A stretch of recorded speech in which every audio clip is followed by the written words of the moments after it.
পহেলা জুলাই 2024 থেকে ভূমি উন্নয়ন কর আদায়ের সময়কাল প্রতি বছরের পহেলা জুলাই থেকে 30শে জুন।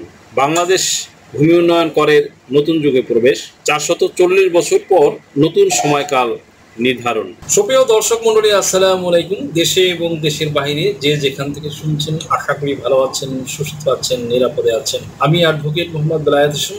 আমার আইন বিষয়ক চ্যানেল লিগ্যাল নলেজে আপনাদের সবাইকে জানাই সুস্বাগত।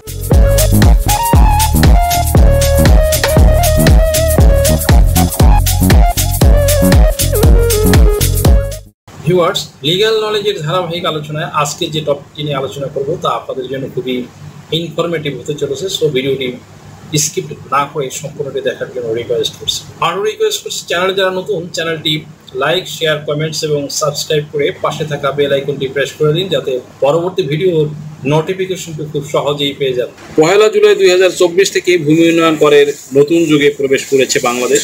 ভূমি উন্নয়ন কর আইন 2023 অনুযায়ী ভূমি উন্নয়ন কর আদায়ের সময়কাল হবে প্রতি বছরের পহেলা জুলাই থেকে 30শে জুন পর্যন্ত।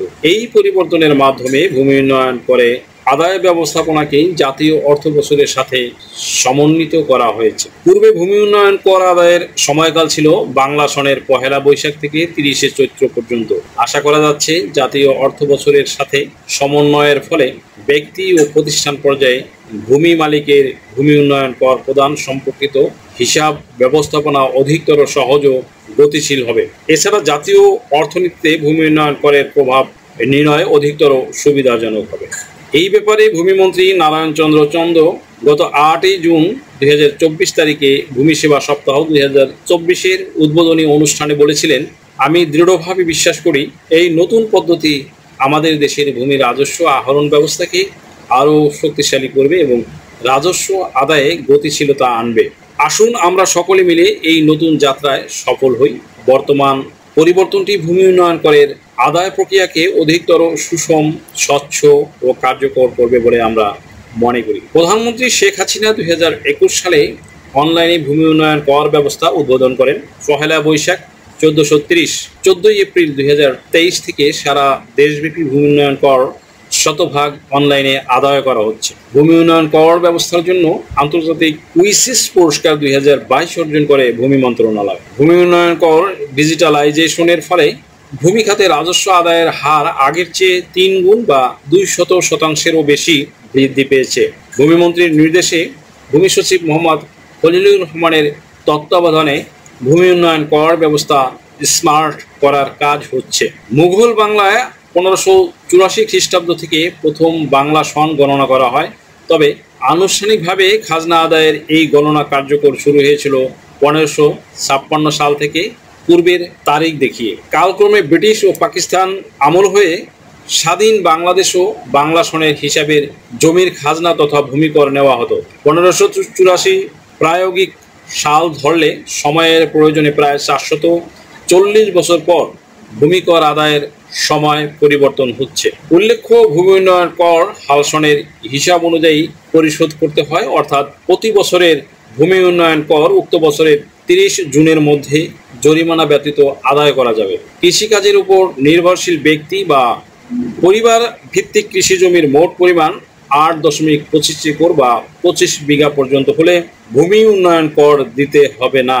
তবে এই জমির পরিমাণ 25 বিঘার বেশি হলে সম্পূর্ণ কৃষি ভূমির উপরে ভূমি উন্নয়ন কর দিতে হবে।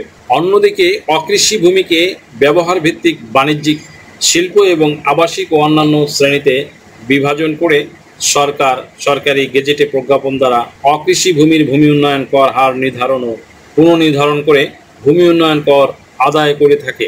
এছাড়া সরকার সরকারি গেজেটে প্রজ্ঞাপন দ্বারা যে কোনো ব্যক্তি বা যে কোনো শ্রেণীর ব্যক্তিবর্গ অথবা কোনো সংস্থাকে উক্ত প্রজ্ঞাপনে উল্লিখিত শ্রেণী ও পরিমাপের কৃষি বা অকৃষি জমির ভূমি উন্নয়ন কর মওকুফ করতে পারবে।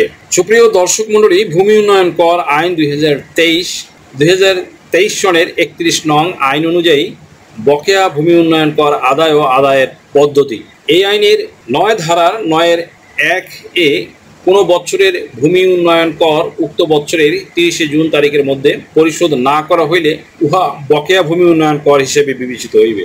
9-2 ধারা অনুযায়ী ভূমি মালিক একাদিক্রমে ৩ বছর বকেয়া ভূমি উন্নয়ন কর পরিশোধ না করিলে বকেয়া ভূমি উন্নয়ন কর প্রথম বৎসর হইতে তৃতীয় বৎসর পর্যন্ত বার্ষিক ৬.২৫% হারে জরিমানা সহ আদায়যোগ্য হইবে এবং তৃতীয় বৎসর শেষে উক্ত বকেয়া ভূমি উন্নয়ন কর public demands recovery act 1913 act নং 3 অফ 1913 এর বিধান অনুযায়ী সার্টিফিকেট মামলা রুজু করিয়া আদায় করা যাইবে।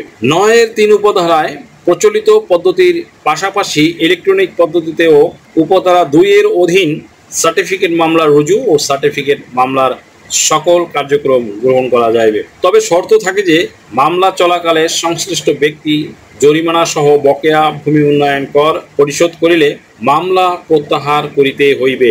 ৯ এর ৪ উপধারার ৮ এ উল্লিখিত ইলেকট্রনিক পদ্ধতিতেও ভূমি উন্নয়ন করের বকেয়া আদায় করা যাইবে। ৯ এর ৫ উপধারায় অন্য কোনো আইনে যাহা কিছুই থাকুক না কেন এই আইনের অধীন ভূমি উন্নয়ন করের দাবি কখনো তামাদি হইবে না। প্রিয় দর্শক মণ্ডলী, আশা করি ভিডিওটি থেকে সামান্যতম হলেও উপকৃত হয়েছেন। যদি ভিডিওটি আপনাদের সামান্যতম উপকার আসে তাহলে রিকোয়েস্ট করব চ্যানেলটি লাইক, শেয়ার, কমেন্টস এবং সাবস্ক্রাইব করে পাশে থাকা বেল আইকনটি প্রেস করে দিন যাতে পরবর্তী ভিডিওর নোটিফিকেশনটি খুব সহজেই পেয়ে যান। আজকের মতো এখানে শেষ করছি। দেখা হবে অন্য কোনো দিন, অন্য কোনো ভিডিওতে, অন্য কোনো আইনি কন্টেন্ট নিয়ে। সেই পর্যন্ত সকলে ভালো থাকুন, সুস্থ থাকুন, নিরাপদে থাকুন। আবারও সবাইকে ধন্যবাদ জানাই এখানে শেষ করছি। আল্লাহ হাফেজ।